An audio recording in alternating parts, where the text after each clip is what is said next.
ഒരു ജാതി, ഒരു മതം, ഒരു ദൈവം മനുഷ്യന് എന്ന് ആഹ്വാനം ചെയ്ത വ്യക്തി ആരാണെന്നറിയാമോ? നമുക്കെല്ലാവർക്കും സുപരിചിതനാണ്. ആരാണ്? ശ്രീനാരായണ ഗുരുദേവന്റെ വാക്കുകളാണ് കേട്ടോ. ഒരു ജാതി, ഒരു മതം, ഒരു ദൈവം മനുഷ്യന്. അതുപോലെ തന്നെ മതമേതായാലും മനുഷ്യൻ നന്നായാൽ മതി. ഇതാരുടെ വാക്കുകളാണ്? ശ്രീനാരായണ ഗുരുദേവന്റെ വാക്കുകളാണ്. അതുപോലെ വിദ്യ കൊണ്ട് പ്രബുദ്ധരാകുക, സംഘടന കൊണ്ട് ശക്തരാകുക. ആരുടെ വാക്കുകളാണ്? ശ്രീനാരായണ ഗുരുദേവന്റെ വാക്കുകളാണ്. മദ്യം വിഷമാണ്, അത് ഉണ്ടാക്കരുത്, കുടിക്കരുത് എന്ന് ജനങ്ങളെ ആഹ്വാനം ചെയ്തതും ആര് തന്നെയാണ്? ശ്രീനാരായണ ഗുരുദേവനാണ്. അതുപോലെ തന്നെ ഞാൻ ബ്രാഹ്മണ ശിവനെയല്ല, ഈഴവ ശിവനെയാണ് പ്രതിഷ്ഠിക്കുന്നത് എന്ന് ആഹ്വാനം ചെയ്തതും ആര് തന്നെയാണ്? ശ്രീനാരായണ ഗുരുദേവനാണ്. അരുവിപ്പുറം ശിവപ്രതിഷ്ഠ നടത്തിയ സമയത്താണ് അദ്ദേഹം അങ്ങനെ പറഞ്ഞത്. അതുപോലെ തന്നെ ഓം സാഹോദര്യം സർവത്ര എന്ന് എഴുതി വെച്ചിരിക്കുന്നത് എവിടെയാണെന്നറിയാം? ഓം സാഹോദര്യം സർവത്ര എന്ന് എഴുതി വെച്ചിരിക്കുന്നത് എവിടെയാണ്? ഓം സാഹോദര്യം സർവത്ര എന്ന് എഴുതി വെച്ചിരിക്കുന്നത് ആലുവയിലെ അദ്വൈതാശ്രമത്തിലാണ്. ആലുവയിലെ അദ്വൈതാശ്രമം.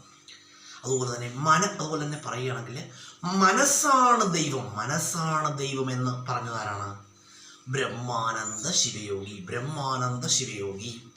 ജാതിയൊന്ന്, മതമൊന്ന്, കുലമൊന്ന്, ദൈവമൊന്ന് എന്ന് പറഞ്ഞ സാമൂഹ്യ പരിഷ്കർത്താവ് ആരാണെന്നറിയാമോ? വൈകുണ്ഠം സ്വാമികൾ. ആരാണ്? വൈകുണ്ഠം സ്വാമികൾ. അതുപോലെ ജാതി വേണ്ട, മതം വേണ്ട, ദൈവം വേണ്ട എന്ന് അഭിപ്രായപ്പെട്ട സാമൂഹ്യ പരിഷ്കർത്താവ് ആരാണ്? സഹോദരൻ അയ്യപ്പൻ. സഹോദരൻ അയ്യപ്പൻ.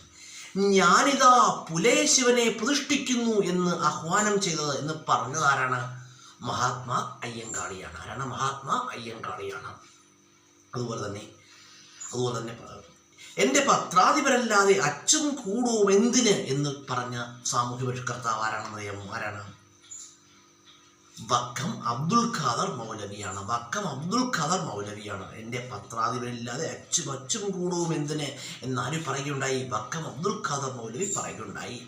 இந்த ഉലകത്തിലെ ഒരേ ഒരു ജാതി താൻ, ഒരേ ഒരു മതം താൻ, ഒരേ ഒരു കടവുൾ താൻ എന്ന് പറഞ്ഞ സാമൂഹ്യ പരിഷ്കർത്താവ് ആരാണ്?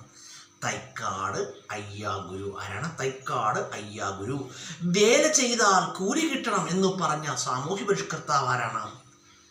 വൈകുണ്ഠം സ്വാമികൾ. ആരാണ്? വൈകുണ്ഠം സ്വാമികളാണ്. വൈകുണ്ഠ സ്വാമികളാണ് അങ്ങനെ പറയുന്നത് കേട്ടോ. വേല ചെയ്താൽ കൂലി കിട്ടണമെന്ന് പറഞ്ഞ സാമൂഹ്യ പരിഷ്കർത്താവ് വൈകുണ്ഠം സ്വാമികളാണ്. മനസ്സാണ് ദൈവമെന്ന് പറഞ്ഞ അതാരാണ്? മനസ്സാണ് ദൈവമെന്ന് അഭിപ്രായപ്പെട്ട സാമൂഹ്യ പരിഷ്കർത്താവ് ആരാണ്? ബ്രഹ്മാനന്ദ ശിവയോഗിയാണ്. ബ്രഹ്മാനന്ദ ശിവയോഗിയാണ്.